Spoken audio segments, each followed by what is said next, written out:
Shifting dunes in a place where nothing grew, they gambled on life, planting trees and sand. Sounded irrational, even desperate. But today, a quiet revolution is unfolding. Once barren landscapes are now strewn with ribbons of green. Winds that once howled over empty plains now rustle through young forests.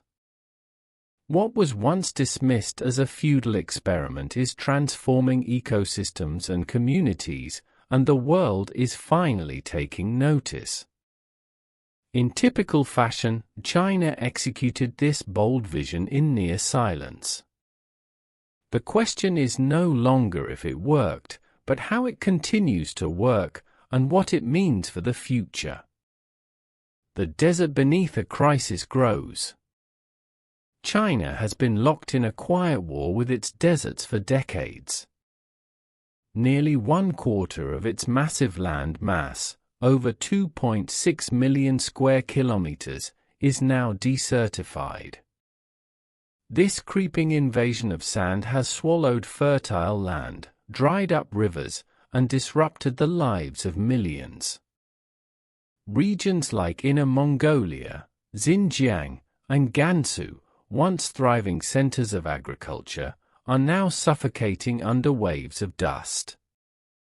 In Inner Mongolia, sand dunes advance like slow-moving tides, threatening farmland and villages. Groundwater vanishes, crops fail, and livestock starve. In Xinjiang, once lush orchards and cotton fields are stripped of nutrients.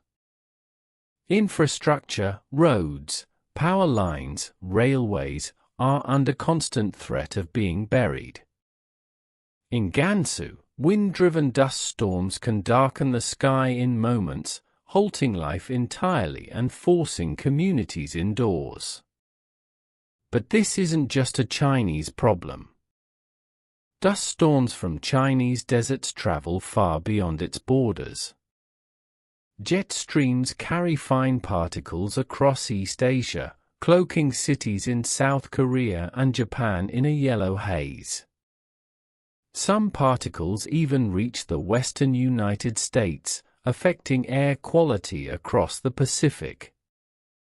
Desertification is a slow but relentless global crisis. It signifies more than sand, it's about vanishing water sources, collapsing agriculture, rising food insecurity, and mass displacement. Entire villages have disappeared under dunes. Planting against the odds, for years, China relied on conventional tactics to hold back the sand. But the scale of the crisis demanded something extraordinary.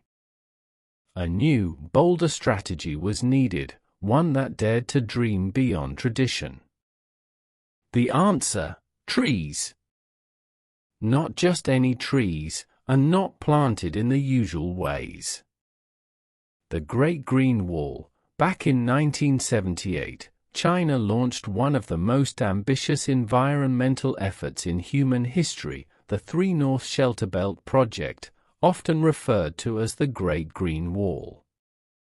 The goal was visionary: create a massive forest belt across northern China, stretching from the northeast to the far west, to act as a buffer against the expanding desert.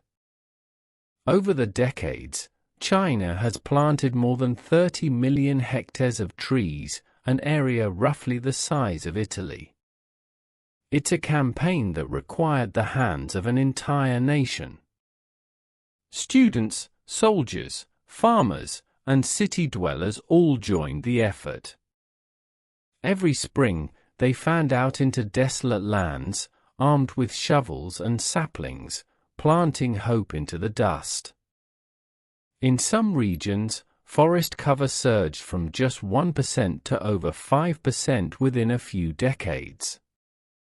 Nationally, China's forest coverage has grown from about 10% in 1949 to over 25% by the early 2020s. From the skies, a green line in the desert. From above, it looks like a miracle, long jagged streaks of green cutting through the vast yellows of northern China. Satellite images reveal a silent revolution, forests rising where once only sand stretched. The Great Green Wall of China, decades in the making, is clearly visible from space, a powerful visual commitment to the future. But behind those green lines lies a sobering truth. Much of what was planted struggled to survive. In some areas, up to 85% of trees died within just a few years. It wasn't a lack of ambition, it was the desert itself. The land surrounding the Taklamakan and Gobi deserts is dominated by constantly moving dunes. These sands can shift over 20 meters per year, swallowing young trees or stripping away the earth beneath their roots. In such unstable ground, even the hardiest species couldn't anchor. Making things worse, many forests were planted as monocultures, vast stretches of a single tree species. This approach left them vulnerable to disease, pests, and drought, with little biodiversity to support a resilient ecosystem. Critics began to question whether this massive effort was more about appearances than effectiveness. Planting trees was powerful symbolism, yes, but not a lasting solution. A shift in thinking. Yet China didn't walk away. Instead, it reimagined the mission. Researchers and local workers started to experiment with stronger species, alternative planting patterns, and new land preparation techniques. The question was no longer simply how to plant trees, but how to help them survive. Eventually, a breakthrough came. To truly halt the desert, China needed to stabilize the sand before planting anything at all. The underground solution.